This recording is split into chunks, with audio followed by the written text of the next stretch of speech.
Well, today we have the privilege of having another Vanguard student with us. And Nathan, I don't think, has ever been to Whitecourt before, if so, not here to our church at the very least. And so Nathan and his wife, Ame, is that right? And they've got their two little children, Nova and Luke, with them as well. Nathan is a third-year student, so he's got one more year left, 2 more years left at Vanguard. And we are just delighted that you could come and join us. So I invite you to open your hearts this morning as we hear from Nathan and ultimately hear from God, because God is going to speak to us, and we want to be good soil for those seeds to be planted in our hearts. So open your hearts with me, and let's welcome Nathan.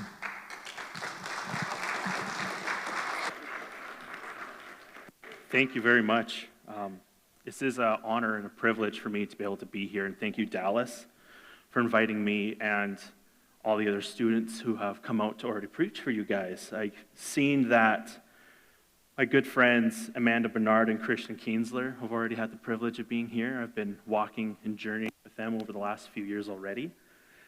And I was going to go back and watch what they preached, but as soon as I opened up Amanda's, I started getting nervous and panicky, just putting all that pressure on myself, and don't want to get unhealthy with measure myself to my colleague, because we all took our preaching class together last fall, and that was great. So I'm looking forward to, after today, going back and watching what they did. So who am I?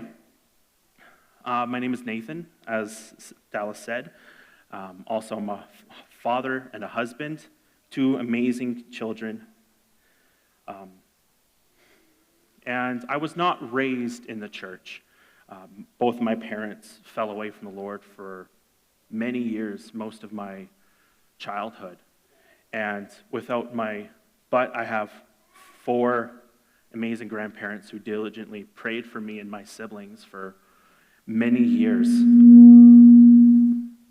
And without their prayers, I would not be here speaking in front of you today. And I would say that as encouragement to all you grandparents and parents, that your prayers for your children and your grandchildren matter. Is it because of this? You think? No? Okay. And by the Lord's grace, me, my parents, and my 3 siblings all serve the Lord today, most due to their prayers. Yeah, and I'm about to enter my 4th official year. I'm a 3rd-time student, 4th year with another one ahead of me. I know it gets a little confusing. You can only take on so much school when you're a husband and you have 2 small children. So that's a little about me, and I have the pleasure to speak to you today about Mark chapter 1, verses 40 to 45, as you move your way through the Gospel of Mark. And I'm going to start the reading, and I'm going to do so in the New King James translation.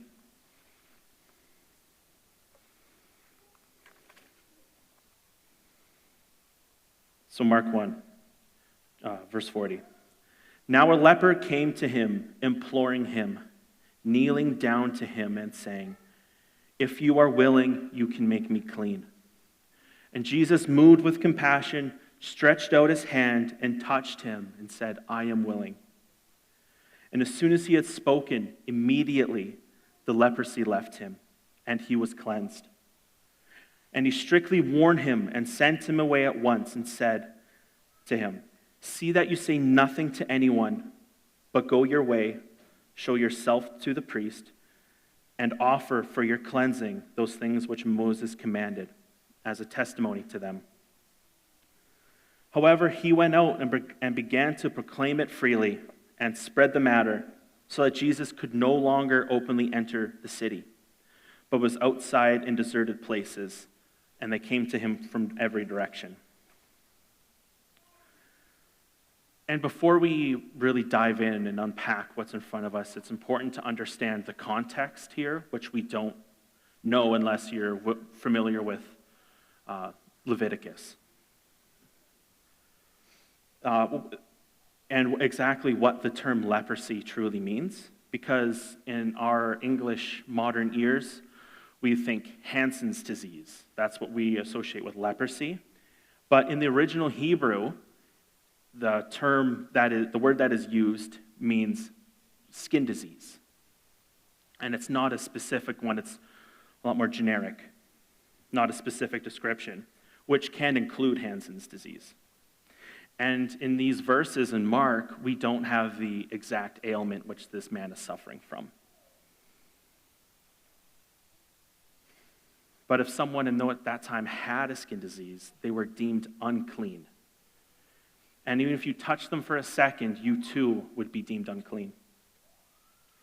And to briefly touch on Leviticus chapters 13 and 14, there are many extensive laws about how to identify people with skin disease, how to treat them, and even their possessions, because this wasn't just something that was a physical ailment, but it was more you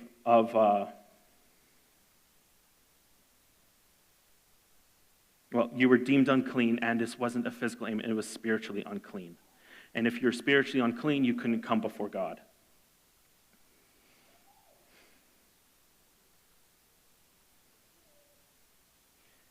And if someone indeed had the skin disease, it's not like you could just go about your everyday life. You had to wear torn clothes, uncover your head, and not like this, and keep your arm over your mustache and yell out, "Unclean, unclean." This is not something that you could hide from anyone. You stuck out in a crowd, and everyone knew who you were and what you suffered from. And further, anyone with skin disease would be excluded from society. And this exclusion or banishment was not rooted in fear of spreading the disease, which I'm sure there was a part of that as well, but of spreading spiritual impurity.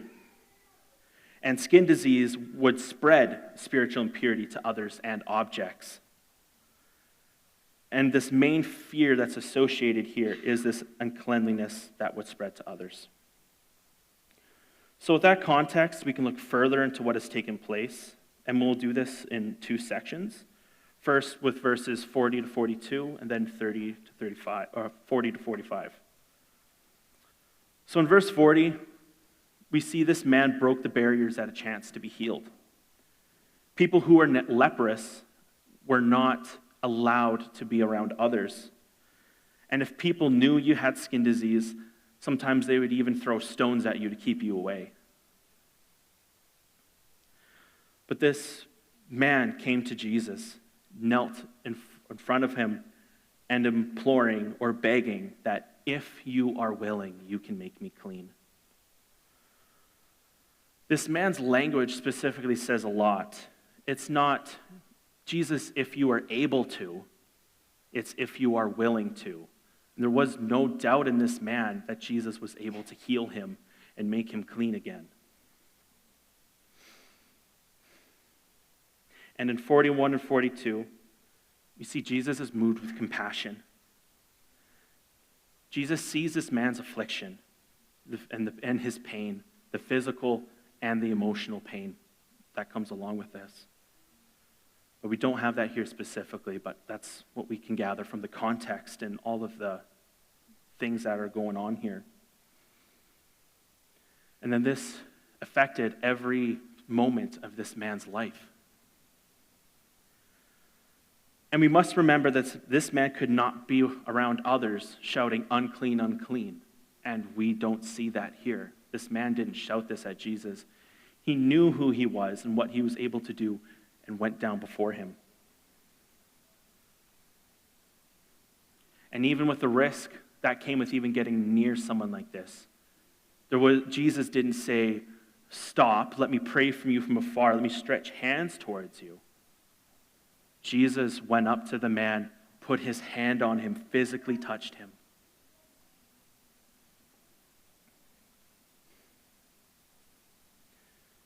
And he said, "I am willing, be cleansed." And this statement is significant. We need to slow down when reading Scripture and understand everything that's in front of us. Was this man healed? No. He was cleansed.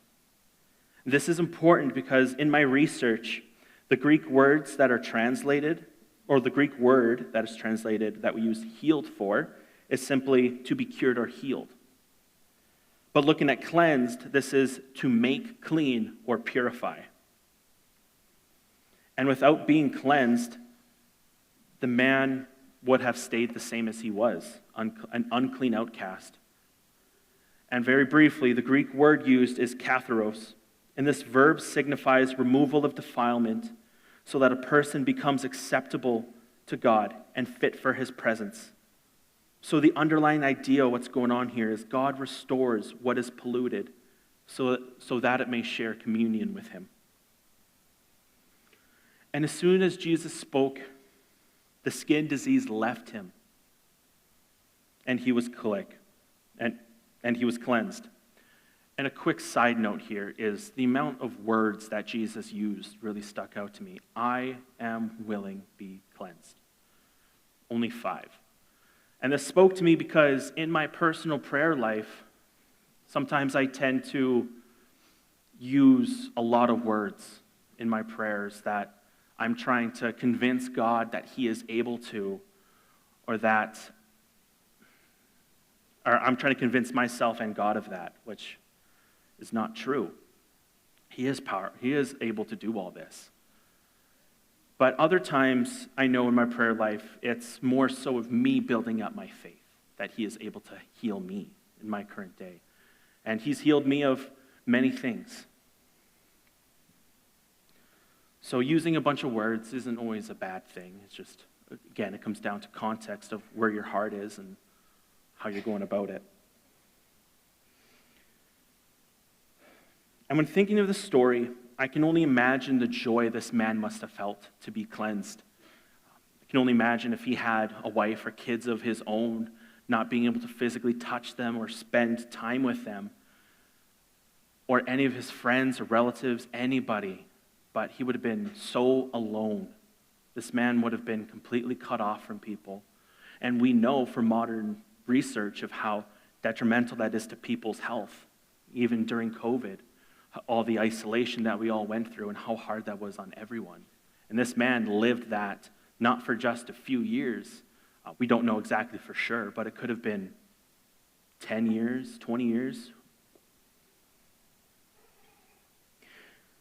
And Jesus restored this man's ability to function in society and his ability to touch another person. And I can't imagine not being able to touch my wife or my kids. And as we move to 43 and 44, after all that excitement that must have taken place, we immediately run into a problem here. This man's disobedience. And the man was strictly warned, say that you say nothing to anyone, but go your way. Show yourself to the priest and offer for your cleansing those things which Moses commanded as a testimony to them. This man, or Jesus' command towards this man was not to annoy him or to burden him.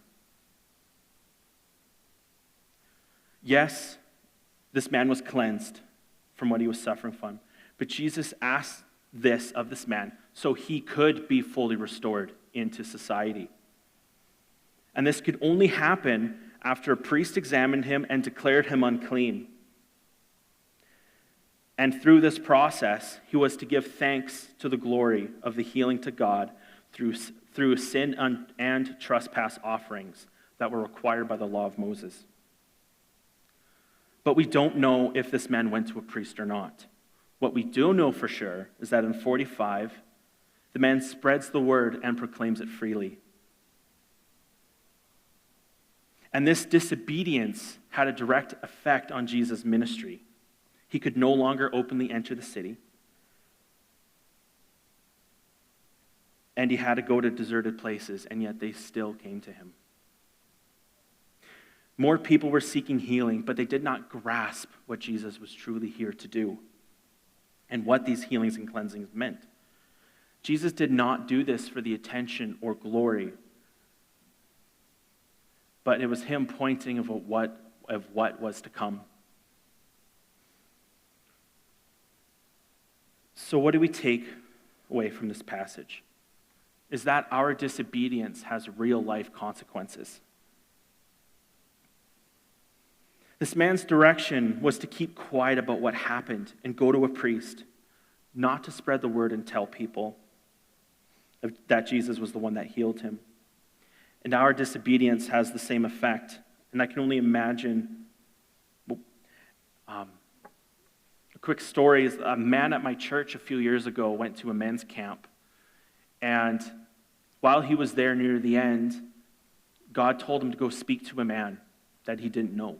Now, yeah. So my friend went and spoke to him, and they really connected. And after a while, this man handed my friend a gun. And he said that he was planning on taking his own life that night. So that got me thinking, what if my friend said no to God in that moment? What could have happened? His disobedience in that moment could have ended, not that it would have caused this man to take his own life. He was already on that path. That would not have been my friend's sin or his problem. But it's very serious that our disobedience can have real life effects like this.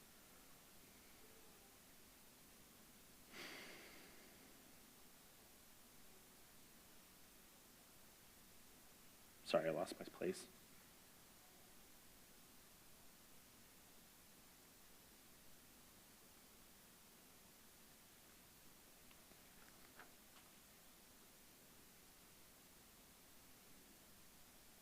But people come into our church doors all the time who are hurting and broken, and including us.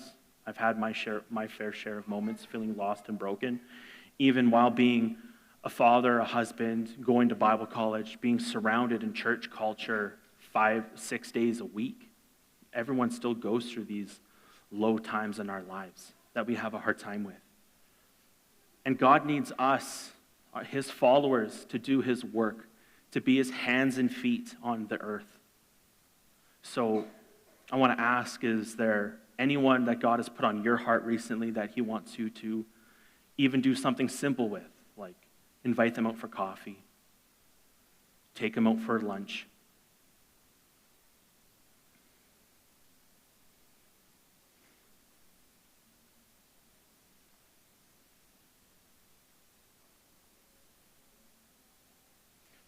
So what about the man with the skin disease? How did he end up? We don't know. But what we do know is that God gave himself, or Jesus gave himself for this man and for us to be crucified. Those who have already lived and those who will live in the future, our great-grandparents and our great-grandchildren, and all those before and after. And even though this man's disobedience affected Jesus' ministry and his ability to go into town, Jesus was still able to accomplish what he was set out to do, to give his life as a ransom for many, to set us free from sin and death, and invite those who are willing to take the hard path to serve him and honor him forever.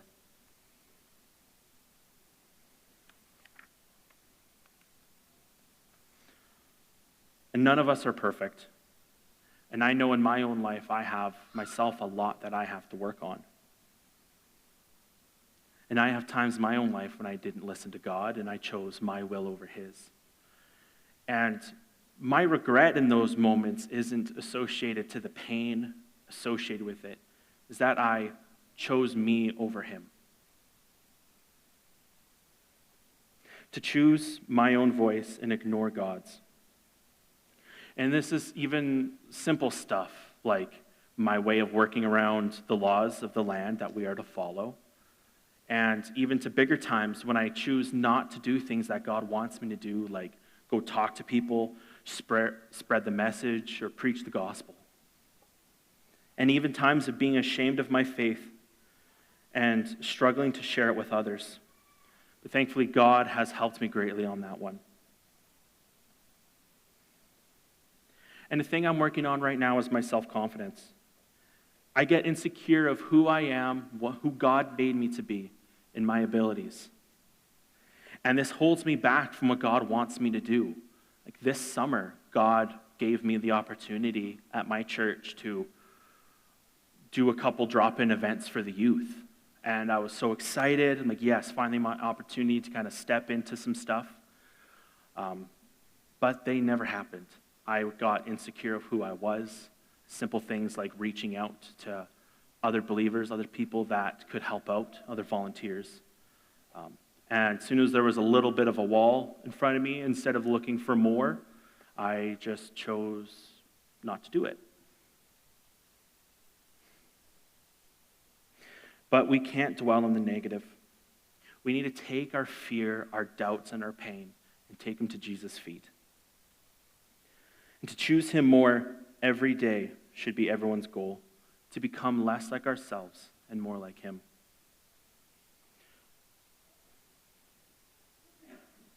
And like you all, I'm still a work in progress, being changed by God and what he wants me to become. And one of the biggest lessons I have learned in my experience at Vanguard is that the leaders of the body, even pastors, are not perfect. I remember when I went to the ministers' gathering for the first time in Banff, it was my first opportunity as being part of sitting in that room with a bunch of pastors, and learning alongside of them really helped me grasp this. And God spoke to me a lot through that.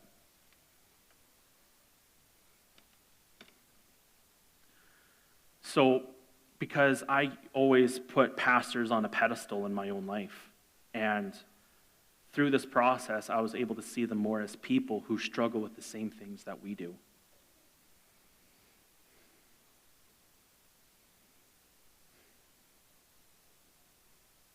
We are all corrupted by our sinful nature, but the good news that our sinful nature will one day be rid of as we enter in God's glory. And God did not put me on this path because I have it all together or that I'm better than any of you. When God first called me to go to Bible college, I could have just said no. And God told me that he was going to bless me wherever I ended up. I could have stayed in the welding field, in the trades, and been miserable my whole life because that was the safe option that paid really well. And my brother-in-law was my boss at the time, and I had a pretty good job, and I worked hard for him, and he rewarded me for it.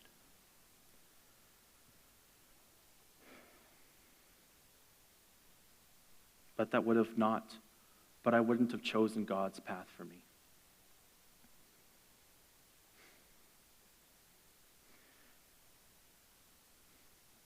I chose And to get a little bit more personal, I still suffer from a car accident that I was in 10 years ago. As this year, late September, it will be the 10th year. I still have headaches every day and neck and back problems. And let me tell you that these symptoms have almost caused me to take my life a few times. And I remember one day being face down on my bed, crying out to God, asking him to take me away. I was in so much pain that I could not take it anymore, and I needed him to take me home. But as you see, he didn't. He knew the path that I would be on. He knew where I would come, or how far I would come in such a short period of time. Fast forward a few years, that's when he called me to ministry and to go to college 4 months before my wedding date. And that was a bit of a shock to me and my wife as well, as that was where a lot of our income was going to come from. And me kind of pulling the rug under here, like, okay, this is what's going on now. It was a bit of a shock, and it really shows her faith of me hearing from God and her stepping into that and saying, okay, this is where we're going now. And she has supported me every step of the way. God took me from a broken 22-year-old man wanting to take my own life to someone who he is equipping to share his message. And I don't take any of the credit. It all belongs to him. In my symptoms that still linger daily, I will never surrender to them again. I surrender to Christ. And when I choose my way instead of God's, I need to bring it back to him, to ask for forgiveness, and to invite him into everything that I do. Because in him I am made whole, I am made clean, and I am forgiven. And I want to encourage you all, when you stray away from God, or when you don't listen to him, go back to him. Ask for forgiveness and don't look back. Turn away from sin and the pain associated and choose him. Learn from our mistakes and don't dwell on the negative feelings that want to come back and hold us captive. And this is something that I've even struggled with in the past 2 weeks. And this wasn't in my message today, this last little bit here. But this is something God spoke to me on the drive here from Spruce Grove, which thankfully for me, compared to my colleagues, is much shorter distance than from Edmonton or further out east.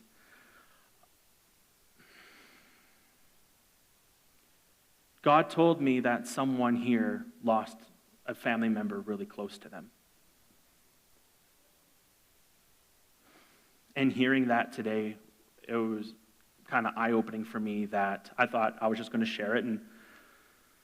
But hearing Dallas talk about that was just hard to hear, as you don't expect things like that to really happen, but that is a sad thing that does happen here, on earth, that we do lose our loved ones. And it's a very painful thing that we go through.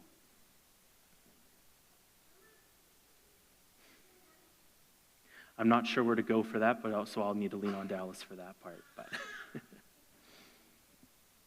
and with all that said, I don't want to take away what Jesus did for this man. Jesus cleansed his disease, and he wants to restore us as well. And this man, he came with a faith of knowing that Jesus was able.